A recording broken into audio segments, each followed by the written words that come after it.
Hello everyone. My name is Anupma. Today I am going to talk about the book Think Like a Monk. इस किताब को जय शेट्टी ने लिखा है और जय शेट्टी एक अवार्ड विनिंग ऑथर हैं, पॉडकास्ट होस्ट हैं, मोटिवेशनल स्पीकर हैं और फॉर्मर मंक भी रहे हैं। मंक कैसे सोचते हैं, किस तरह से अपने माइंड को ट्रेन करते हैं to lead a peaceful and purposeful life. We also can do that, and we also can train our mind like monk and can lead a purposeful and peaceful life. So इस किताब में Jay has made it very clear that it's not necessary to become a monk to think like a monk. Anybody can do it. बस सिर्फ जरूरत इतनी है कि वो अंडरस्टैंडिंग डेवलप करनी होगी और वो प्रैक्टिसेस जो मंक करते हैं टू ट्रेन देयर माइंड, वो हमें भी अपने जीवन में प्रैक्टिस करना पड़ेगा। इस किताब में बहुत सारी बातें बहुत ब्यूटीफुल है, but the three things which I resonate with the most are: number 1, clarify your identity. Jay कहते हैं कि अपनी आइडेंटिटी को क्लैरिफाई करो। इसका मतलब उन्होंने एक कोट लिखा है, चार्ल्स हॉटन कूले का ये कोट है: I am not what I think I am, I am not what you think I am, I am what I think you think I am. So it's a beautiful quote and it's blew my mind for a moment when I read this. And इसका मतलब है कि हमारी identity हमारी नहीं है, बल्कि वो किस पे डिपेंड करती है कि दूसरे हमारे बारे में क्या सोचते हैं। हम अपने जीवन में क्या वैल्यूज को फॉलो करना है उसको कॉन्शियसली पिक नहीं करते हैं, बल्कि उसी को एब्जॉर्ब कर लेते हैं, उसी को इनहेरिट कर लेते हैं जो दूसरे जो है वो सही मानते हैं। When we live trying to impress others based on the value that we didn't consciously pick, तो हमारी लाइफ जो है वो बहुत स्ट्रेस्ड हो जाती है और हम लोग बहुत बहुत बर्डनसम हो जाती है। तो इसलिए Jay says that it's very important to define your values clearly.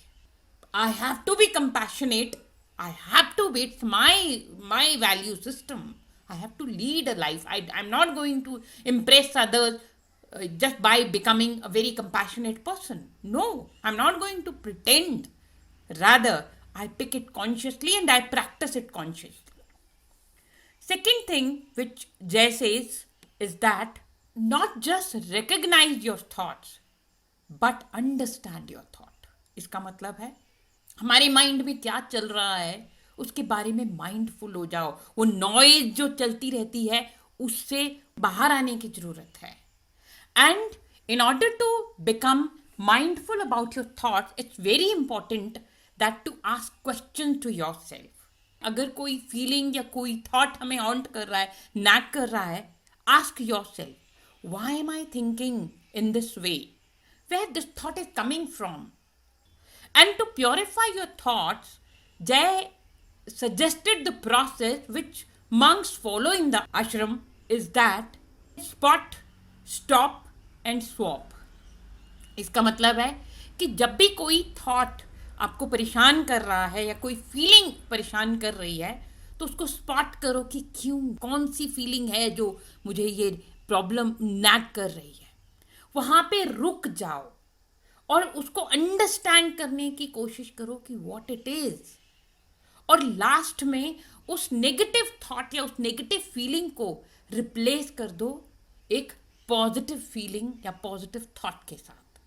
Third thing, Jay कहते हैं कि the highest purpose in life is to live a life of service, because that is the most direct path to a happy and fulfilling life.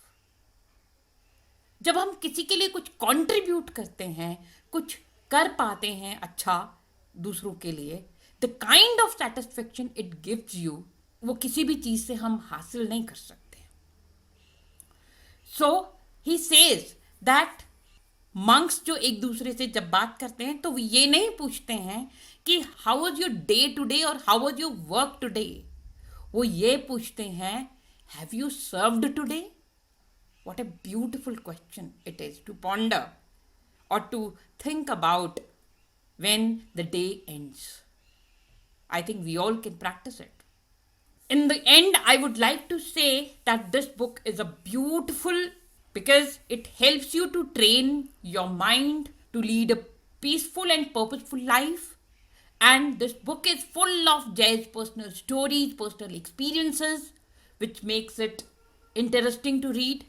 And from my side, it's must read book because it is interesting, engaging, and enriching. So please read this book and do share your key points or key lesson learned with me. Thank you so much.